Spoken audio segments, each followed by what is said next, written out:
이혼을 협의한 적은 있지만 합의한 적은 없다는 구혜선의 주장에 안재현이 증거로 빼든 건 바로 이혼 합의금. 이미 구혜선이 계산에 정한 합의금을 지급했고 내역서에는 가사일에 대한 일당과 결혼 당시의 기부금이 포함됐다고 전했는데요. 이는 2016년 결혼 당시 예식 대신 소아병동에 전달한 기부금. 이어 합의금을 지급한 건 혼인 파탄의 귀책 사유가 있어서가 아니라 사랑했던 아내에게 경제적으로 보탬이 되고 싶었던 마음이라고 설명했습니다. 심지어 구혜선이 합의금이 부족하다는 이유로 함께 살던 아파트의 소유권까지 주장했다고 밝혔는데요.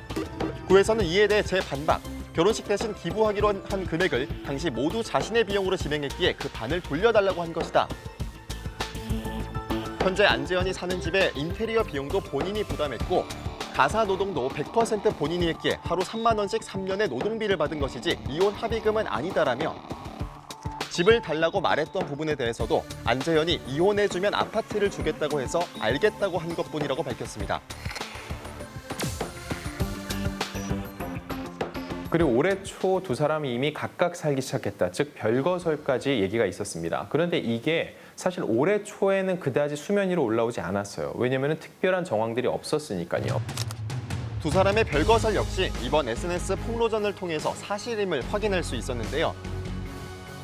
안재현은 관계 개선을 위해 노력했지만 결국 합의점을 찾지 못해 협의하에 별거를 결정했고 5마리 동물들과 구혜선이 편하게 지낼 수 있도록 집을 나왔을 뿐이라며 오히려 혼자 지내는 오피스텔에 구혜선이 무단 침입해서 공포감을 느꼈다고 주장했습니다.